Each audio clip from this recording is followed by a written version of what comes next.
హిందూ మతంలో 18 ప్రధాన గ్రంథాలు ఉన్నాయి. ఈ గ్రంథాలలో దేవతలు, ఇతర వివరాల గురించి స్పష్టంగా వివరించబడింది. అయితే అన్ని గ్రంథాలలో గరుడ పురాణాన్ని అత్యంత ముఖ్యమైనదిగా పరిగణిస్తారు. ఎందుకంటే ఇందులో మనుషుల చావు, పుట్టుకల గురించి వివరించబడింది. అదొకటే కాదు, గరుడ పురాణంలో మన జీవితంలో విజయాలు సాధించడానికి ఎలాంటి అలవాట్లను అలవర్చుకోవాలో ప్రస్తావించబడింది. హిందూ సనాతన ధర్మం ప్రకారం గరుడ పురాణం చాలా ముఖ్యమైనది. ఈ పురాణంలోని కొన్ని విషయాలు మన జీవితాలపై ప్రభావం చూపుతాయి. పురాణాల ప్రకారం గరుత్మంతుడు, విష్ణువు మధ్య జరిగే సంభాషణే గరుడ పురాణం అనే చరిత్ర ద్వారా తెలుస్తుంది.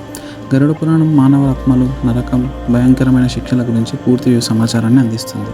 దీంతో పాటు మన జీవితాన్ని సద్మార్గంలో ఎలా నడుచుకోవాలో కూడా వివరించబడింది. ఇది ఇలా ఉండగా గరుడ పురాణంలో మానవుని జీవితానికి సంబంధించిన కొన్ని అలవాట్ల గురించి వివరించారు. వాటిలో ఈ 5 అలవాట్లను అలవర్చుకుంటే పేదరికాన్ని ఎదుర్కోవాల్సి వస్తుందంట. ఈ సందర్భంగా ఆ వివరాలు ఏంటో ఈ వీడియోలో మనం తెలుసుకుందాం.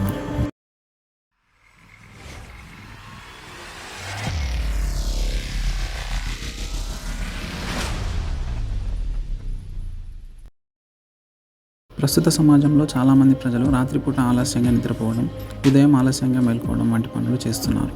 శాస్త్రాల ప్రకారం ఉదయం ఆలస్యంగా లేస్తే ప్రతికూల ఫలితాలు వస్తాయి. అంతేకాదు నీరసమైన స్వభావం కలిగి ఉంటారు. జీవితంలో సక్సెస్ సాధించలేరని చెబుతారు. ఎందుకంటే సోమరితనం వల్ల పురోగతికి సంబంధించిన కొన్ని అడ్డంకులు రావచ్చు.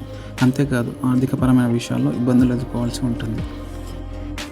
గరుడ పురాణం ప్రకారం కొందరు వ్యక్తులు ఇతర ఆస్తులను లాక్కోవాలని నిరంతరం ఆలోచిస్తూ ఉంటారు.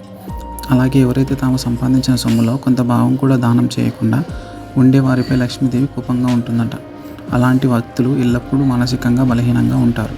అంతేకాదు ఆ కారణంగా కోపం తెచ్చుకోవడం వల్ల పేదరికానికి ప్రధాన కారణం కావచ్చు. ఎందుకంటే లక్ష్మీదేవి ఇలాంటి వ్యక్తుల దగ్గర ఉండటానికి ఇష్టపడదు. గరుడ మహాపురాణం ప్రకారం కష్టాలకు దూరంగా పారిపోయే వ్యక్తులు ఎప్పటికీ విజయవంతం కాలేరు. అంతేకాదు భవిష్యత్తులో ఎన్నో రకాల సమస్యలను ఎదుర్కోవాల్సి వస్తుంది. అందుకే ఒక వ్యక్తి ఎల్లప్పుడూ కష్టపడే సాంగత్యాన్ని విడిచిపెట్టకూడదు. అప్పుడే లక్ష్మీదేవి కూడా అనుగ్రహిస్తుంది.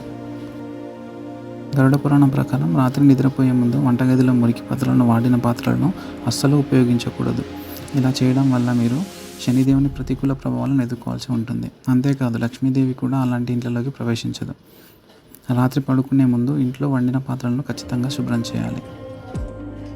గరుడ పురాణం ప్రకారం మురికి బట్టలను ధరించడం వల్ల లక్ష్మీదేవికి ఆగ్రహం తెప్పించినట్టు వస్తుంది. ఎందుకంటే లక్ష్మీదేవి పరిశుభ్రతను ఇష్టపడుతుంది. స్వచ్ఛత ఉన్న ప్రదేశాల్లో మాత్రమే నివసిస్తుంది. కాబట్టి మీరు ఉదయం స్నానం చేసిన తర్వాత శుభ్రమైన బట్టలు ధరించాలి.